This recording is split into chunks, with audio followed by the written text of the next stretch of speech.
Irregular period என்னதான் பண்றது? உங்க பிரச்சனைகளை கட்டுப்படுத்த லயன் டேட் சிரப் தினமும் 2 ஸ்பூன். எங்க விருதுநகர் மாவட்ட எம்ஜிஆர் இளைஞரணி செயலாளர் CM ராஜா அவர்களுடைய இல்ல திருமணத்துல கலந்துக்கிறதுக்காக கலந்துகிட்டு நாங்கெல்லாம் திரும்ப மதுரைக்கு செல்கிறோம். வேற எதுவும் கேள்வி இருந்தா நீங்க தான் கேட்கணும். பட்ஜெட் தமிழக அரசுக்கு எந்த விதமான அறிவிப்பும் இல்ல அப்படின்ட்டு.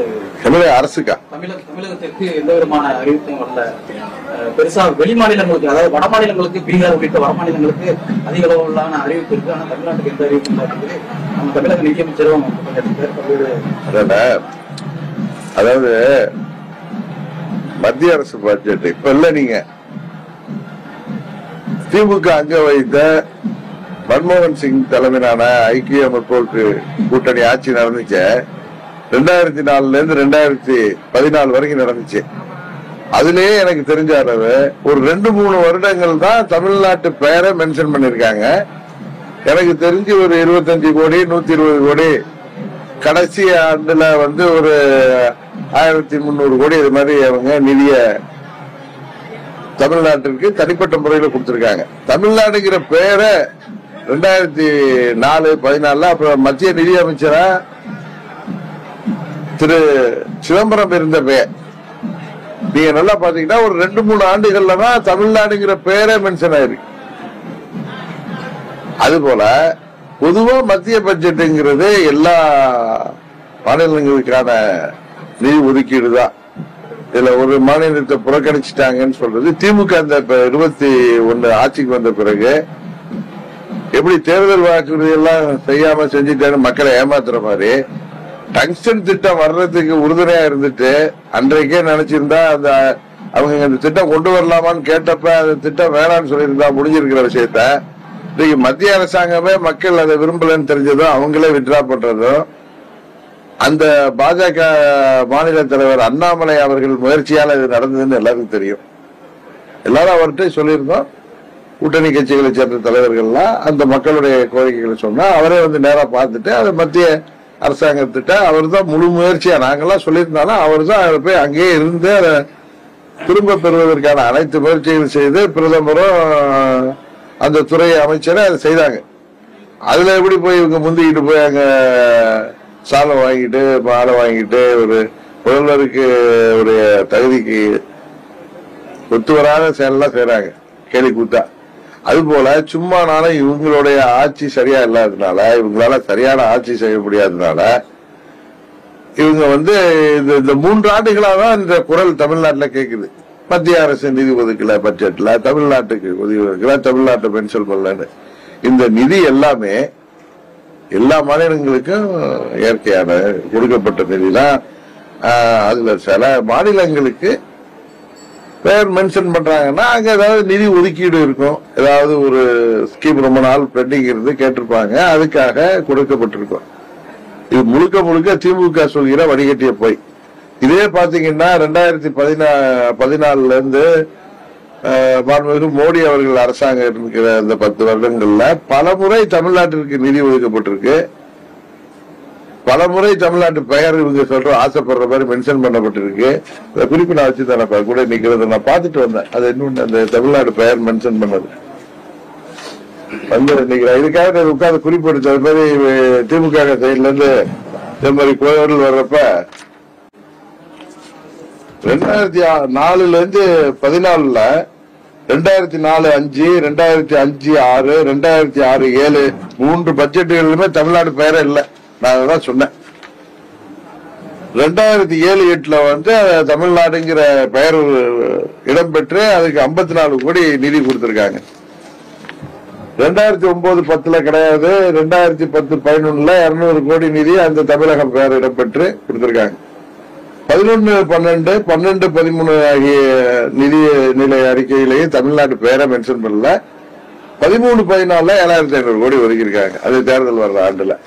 அது அப்ப நம்ம தமிழ்நாட்டை சேர்ந்த திரு சிதம்பரம் அவர்களே நிதி அமைச்சராக இருந்தப்ப 10 ஆண்டுல 3 முறைதான் தமிழ்நாட்டு பெயர் மென்ஷன் ஆயிருக்கு. இதை எடுத்து பாருங்க.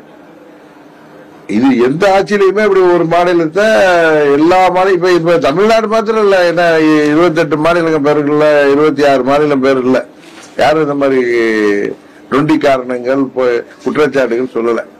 இன்னும் சொல்ல போனா மோடி அவர்கள் ஆட்சிக்கு வந்த பிறகு 14-15 129 கோடி ரூபாய் தமிழ்நாட்டுக்கு நிதி ஒதுக்கிருக்காங்க. 15-16 2000 கோடி, 16-17 அதுக்கப்புறம் 2021 வந்து 1 லட்சம் கோடி நிதி ஒதுக்கியிருக்காங்க 21-22. இப்ப வந்து ஒரு மாநிலத்தில் பெயர் இடம்பெறாதனாலே அந்த மாநிலத்துக்கு நிதி ஒதுக்கப்படலன்னு சொல்றது தவறு. ஒவ்வொரு வருடங்கள் ஒவ்வொரு மாநிலத்திற்கு இது போல இப்ப நம்மளுக்கே போன ஆண்டுல 1 லட்சம் கோடி வந்திருக்கு, கரெக்டா? அதனால இது வந்து இவங்க சொல்ற ஒரு பொய் குற்றச்சாட்டு. இது வந்து தனது தவறை மறைக்கிறதுக்கு இவங்க அடுத்தவங்க மேல குற்றச்சாட்டு. இதை வந்து ஒரு பெரிய குற்றச்சாட்டு இல்ல, மக்களுக்கு புரியும். எல்லா நிதியும் எல்லா மாநிலத்துக்கும் மக்களை போய் சேருது. இந்த நாங்க தேசிய ஜனநாயக கூட்டணியில அங்கம் வகிக்கிறோம். தேசிய ஜனநாயக கூட்டணியில அந்த திமுகங்கிற இந்த தீய சக்தியை புரட்சி தலைவர் சொன்னது போல மக்கள் விரோத ஆட்சியை, ஒரு காட்டாட்சி, சட்டம் ஒழுங்கு சீர்கெட்டு போயிருக்கிற ஆட்சி, மூளை முடுக்கெல்லாம் இங்க வந்து போதை மருந்து பழக்கம், போதை பொருள்கள் நடமாட்டத்தை கட்டுப்படுத்த முடியாத இந்த ஆட்சியை, பெண்களுக்கு பாதுகாப்பு இல்லாத ஆட்சியை, விவசாயிகளுக்கு போராடுற அளவுக்கு அரசு ஊழியர்கள், ஆசிரியர்கள், மருத்துவர்கள் இப்ப கூட டாக்டர் செய்ய ஆரம்பிச்சிட்டாங்க.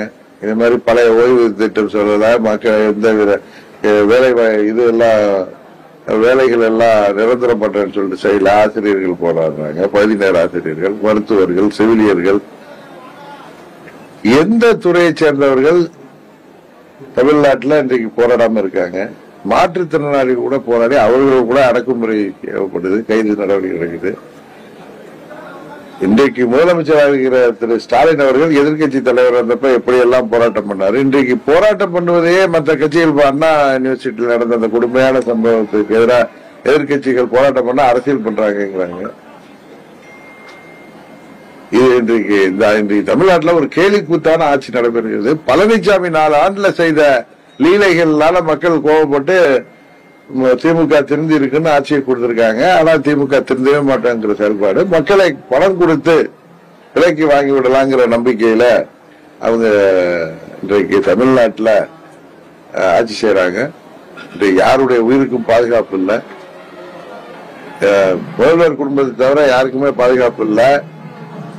கனிம வள கொள்ளையை தட்டி கேட்கிற அதிகாரிகள், அரசு ஊழியர்கள் மற்றும் அனைத்தையும் காவல்துறையை சேர்ந்தவர்கள்ட்ட செயின் பறிப்பு, இந்த மாதிரி இன்றைக்கு எல்லாமே இதுவரை கேள்விப்படாத அளவுக்கு தமிழ்நாட்டில் சட்டம் ஒழுங்கு கெட்டு கிடக்கு. இளைஞர்களுக்கு வேலை வாய்ப்பை உருவாக்கி தரேன்னாங்க, கூலிப்படைகளை தான் உருவாக்குற அளவுக்கு தமிழ்நாட்டை உருவாக்கி வச்சிருக்காங்க. இதுதான் உண்மை. 5000க்கும் 10,000க்கும் கொள்றதுக்கு இளைஞர்கள் போதை பழக்கத்துக்கு வேலை இல்லாம அடிமையாகி கூலிப்படைகளாக உருவாகி இருக்கிறதா இன்றைக்கு மிச்சம்.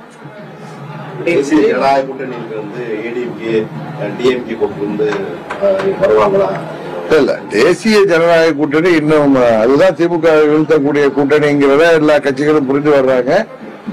எங்களுக்கு அம்மாவுடைய தொண்டர்கள் இந்த கூட்டணியை வலுப்படுத்துவாங்க நம்பிக்கை இருக்கு. இன்னும் மற்ற கட்சிகள் யாரெல்லாம் திமுகவுடைய இந்த காட்டாட்சியை எதிர்த்து இன்றைக்கு அரசியல் செய்கிறார்களோ அவர்கள் எல்லாம் தனித்து நின்று தங்கள் வாக்குகள் பெறுவது மூலம் திமுகவிற்கு அது பலனாக அமைந்து விடாமல் தேசிய ஜனநாயக கூட்டணியை வலுப்படுத்துகின்ற விதமாக அவர்களும் எங்க கட்சிக்கு, எங்கள் கூட்டணியில ஆதரவு தெரிவிக்கணும் நான் சொல்றேன். நடிகர் விஜய் வந்து தொடர்ந்து திமுக மீது தான் பெருசா பாஜக ஒருவேளை அவரு கூட்டணிக்கு வருவதற்கான அழைப்பு வருமா இல்ல அவர் வந்தா இல்ல, அவரு எனக்கு தெரிந்தவரை நான் பாக்குற வரைக்கும் மத்தியில் ஆள்ற கட்சியும் மாநிலத்தில் ஆள்ற கட்சியும் அவர் எதிராக அவருடைய அறிக்கைகள் இருக்கிறதா பாக்குறேன்.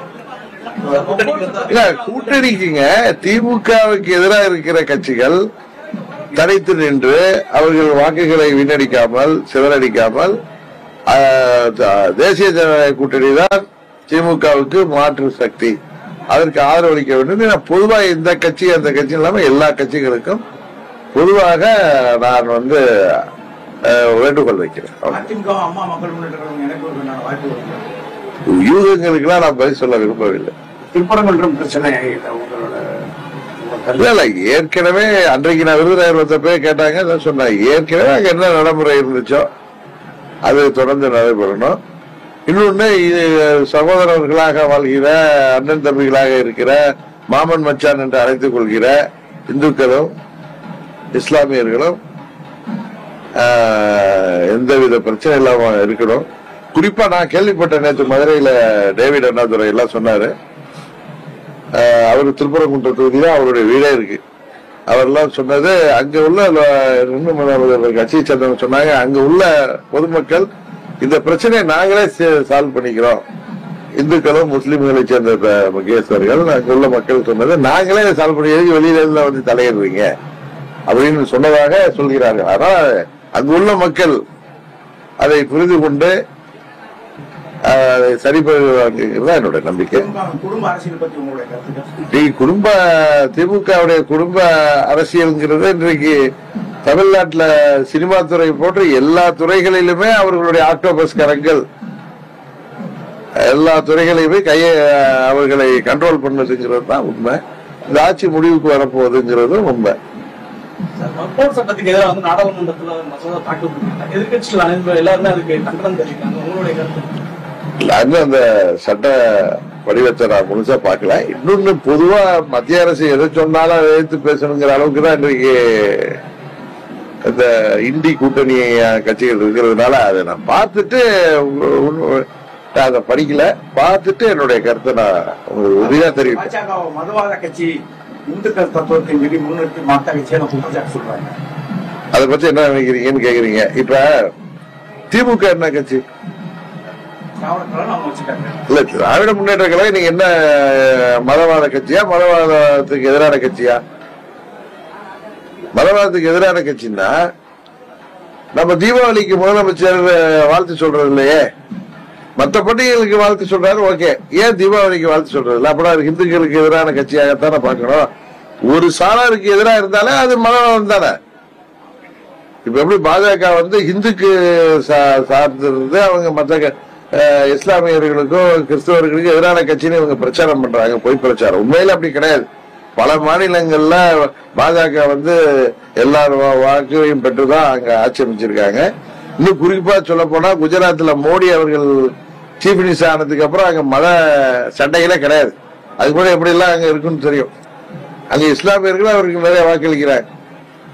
ஆனா இங்க தமிழ்நாட்டுல திமுக எப்படி இந்த பட்ஜெட்ல தமிழ்நாடு பேரிடம் பண்ணல, தமிழ்நாடு ஒதுக்கிட்டாங்கன்னு ஒரு பொய் பிரச்சாரம் பண்ற மாதிரி அவர்கள் அரசியல் செய்யணுங்கிறதுக்காக, அவர்கள் பெரியாரோட பேரன்கள் மாதிரி காமிக்கிறதுக்காக அவர்கள் வந்து என்ன பண்றாங்க, பிஜேபியை மதவாத கட்சிங்கிறாங்க. என்ன மாதிரி பிரச்சனைகள் பண்ணிருக்காங்க? ஒண்ணும் இல்லையே. நான் வந்து கூட்டணியில் இருக்கேங்க கேட்கல. இந்த 10-11 ஆண்டு ஆகுது மோடி ஆட்சியில என்ன அப்படி ஒரு மதத்திற்கு சார்பா என்ன நடந்துட்டு? ஒண்ணும் நடக்கலையே. வந்து இவங்க வந்து இந்துக்களுக்கு எதிராக செயல்படுறதுனால அது ஒரு மதவாத கட்சின்னு தானே நம்ம எடுத்துக்கணும். திமுக மதவாத கட்சி இல்லைன்னா பிஜேபி மதவாத கட்சி இல்லை. அதான் என்னுடைய கருத்து. 2026 தேர்தலில் புரிஞ்சு வரக்கூடிய இந்த அதிமுக மிகப்பெரிய ஸ்ட்ராங்கா இருக்கு. அம்மாவுடைய தொண்டர்கள் எல்லாரும் பூர்வமான நடவடிக்கை எதுவும் இல்ல. அதுல ஒரு சிலர், பழனிசாமி போன்ற ஒரு சிலர் சுயநலத்தால, பதவி வெறியால துரோகம் செய்து விட்டோமே மற்றவர்களுக்குங்கிற பயத்தினால அவர்கள், இன்னும் சொல்ல போனா 4 ஆண்டு ஆட்சியில் அவர்கள் திருவிளையாடல்களுக்காக வழக்குகள் வந்துவிடக் கூடாது. குறிப்பா பழனிசாமி மற்ற அமைச்சர்கள் மேல வந்த மாதிரி தன் மீது வழக்கு வந்துடக்கூடாதுங்கிறதுக்காக ஒரு மறைமுகமாக திமுகவோட ஒரு ஒப்பந்தம் வைத்திருக்கிறார். அதனாலதான் தேர்தல்ல திமுகவுக்கு உதவி செய்கின்ற விதமாக அவர் வந்து தனித்து போட்டியிடுகிறார். அதான் உண்மை. அதனாலதான் அம்மா எல்லாருக்கும் தெரிஞ்ச விஷயம், அம்மாவுடைய தொண்டர்கள் எல்லாம் ஒன்றிணைந்து திமுகவை எதிர்த்து வீழ்த்தலாங்கிறது. ஏன்னா திமுக கூட்டணியோட இருக்கிறப்ப அண்ணா திமுக தனியா என்ன செய்ய முடியும்? இன்னைக்கு பலமாக இருக்கிறது தேசிய ஜனநாயக கூட்டணி. அதனாலதான் நான் சொல்றேன், அம்மாவுடைய தொண்டர்கள் அனைவரும் தேசிய ஜனநாயக கூட்டணிக்கு ஆதரவளிக்க வேண்டும். சார், திமுக அமைச்சர்கள் இருக்கக்கூடிய அமைச்சர்கள் வந்து சொத்து குவிப்பு கண்டனம் பண்ணிருக்காங்க. அதை பத்தி உங்களுடைய கருத்துக்கள்? அவர்கள் ஒண்ணு எல்லாம் யாரும் ஒண்ணு மகாத்மா காந்தி உத்தவ புத்திரர்கள் எல்லாம் கிடையாதுங்கிறது தெரியுது. திமுக ஆதரவு தெரிவித்துதான் ஈரோடு இடைத்தேர்தலில் எடப்பாடி பழனிசாமி தலைமையிலான அதிமுக வேட்பாளர் இந்த இடைத்தேர்தலில் அவர் நிறுத்தாததுக்கு காரணம் பயம். 21 தேர்தலில் அவர் சரியா கூட்டணி உங்களுக்கு தெரியும், கூட்டணிகளை அமைக்காததுக்கு காரணம் திமுக ஜெயிச்சா பரவாயில்ல, அவர் அண்டர்ஸ்டாண்டிங் வந்துடுவோம். அதுக்கப்புறம் 24 சட்ட பாராளுமன்ற தேர்தலில் பழனிசாமி தெரியும் 3ஆம் இடத்துக்கு நான் தொகுதி போறோம், இது மத்தியில ஆள்ற பிரைம் மினிஸ்டருக்கான தேர்தல், இதுல மோடி அவர்கள் ஆட்சி வந்துடக்கூடாது அப்படிங்கிற ஒரு காரணத்துக்காக திமுகவுக்கு ஆதரவா வேட்பாளர் நிறுத்தினா திமுக வெற்றி பெறுவதற்கு உதவுவதன் மூலம் அவர் மேல வழக்குகள் வராம இருக்கும் அப்படிங்கிற ஒரு இதுலதான் இரட்டை இலை இன்றைக்கு தவறாக பயன்படுத்தப்படுகிறது. அதனால நான் பல முறை சொல்லிட்டு வர்றேன், அங்கு உள்ள நிர்வாகிகளும் தொண்டர்களும் இன்றைக்கு இரட்டை இலை திமுகவின் வெற்றிக்காக பயன்படுத்தப்படுகிறது. அந்த சுயநல மனிதர்களை நீங்க அடையாளம் காட்டாம அவங்களுக்கு காவடி தூங்குனீங்கன்னா 26 தேர்தலுக்கு பிறகு பழனிசாமி அம்மாவின் இயக்கத்திற்கு மூடு விழா நடத்துவதற்கு தயாராகி வருகிறார்.